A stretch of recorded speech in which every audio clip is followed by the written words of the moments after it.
All right, chapter 15, day 3. Today we're going to look at is what is a regression model. Regression is kind of a fancy name for modeling a real-life situation with either a curve or a straight line.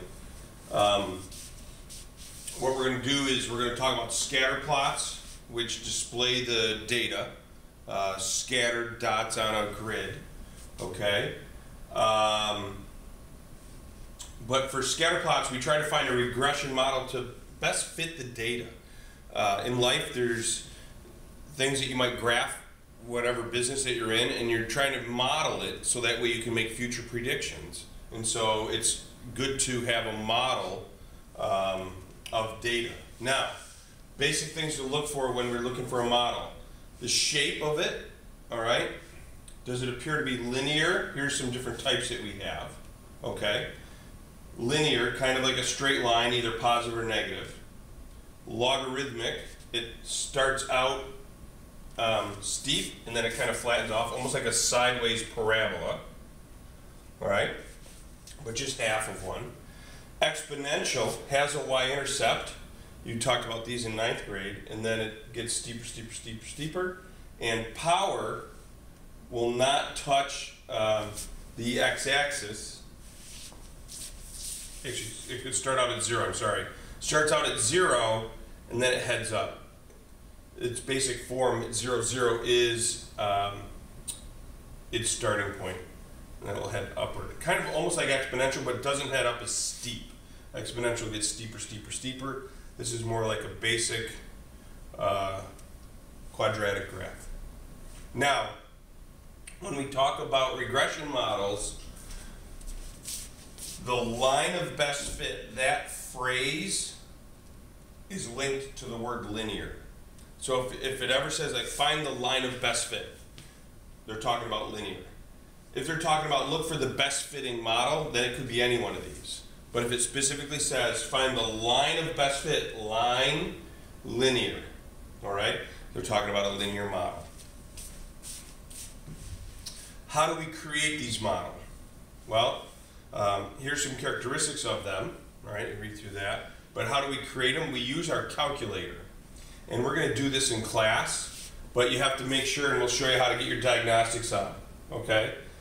There's data that we have to enter into the list. We've already put data into our list with stat and enter, all right? So data into the list, you're going to use stat and then enter.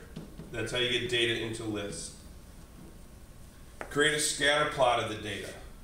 You're going to use second and y equals to create a scatter plot. And we'll be doing that in class too. We'll be creating one. And then once you have a scatter plot, you can look at it, you decide, oh, it looks linear or it looks exponential. When you want the equation of it, you're going to press stat, arrow over to calc, okay? And then you pick a choice, all right? You'll see there's a variety of choices if you press stat and calc on your calculator, depending on whether you want linear, exponential, power. All right, so you got to look at what the question tells you to pick and then choose the one. Let me show you one here, for example. Here was one that I did. I took the X and Y list and for each question, plot the data, determine which model best fits the data. They're not talking about the line of best fit, because that would be linear, just which model best fits the data. Write the equation of the curve or the line of best fit. Round to the nearest 1,000. So here's the first one I want to show you. I took the X and Y values and I plotted them on my X and Y grid. Again, I'm just letting everything be worth of 1 as my scale. So I plot negative 3.35, negative 2.8, negative 1, 1.2, 0, 3, and 1, 5. And if I look, it looks to be in 215. It looks to be exponential to me because it comes in, crosses the y-axis, and then heads right on up. So I'm going to try exponential. I'm going to see if I can get this to fit the data. So I hit I hit stat and enter, list 1 and list 2, and then I push stat, calc, and then if I'm going to try exponential, you'll see choice 0 on it is exponential. And when I hit enter, it gives me a general equation, and it gives me an A value, it gives me a B value. I plug these into the general equation, and that's my equation. So on your Regents exam, it's going to ask you to find the maybe an exponential regression model, or I'll say find the line of best fit. You just got to pick the one that it tells you and get the blanks filled in. If it wants you to make a scatter plot, just scale your x-axis and your y-axis and plot the points the best that you can. You don't have to connect them on a scatter plot. It's just a plot of dots. We're going to do these other ones in class when we come in. But basically, you have to be able to get the data into the list, and then you press stat. This is the little arrow key. Over to calc, and then you have to choose the option that it tells you in the question. If it doesn't tell you, you can use the data to try to estimate what kind of problem it is. Okay? Once you have that graphed, all right, so here's a regression model, all right. In the accompanying table, shows enrollment of preschool, write a linear model, linear regression equation. So they're telling me linear, all right. So again, I put this into list 1 and list 2. I do stat calc option, I think this was option 4, and I have an equation. But now, they always make you take this equation and do something else with it. What would enrollment be in the year 2010? Well, my x variable is the year, so I just take the equation that they give to me and put 2010 in where x is. And this is how I use the equation now to make a prediction for future years. All right? During what year will the enrollment exceed 100?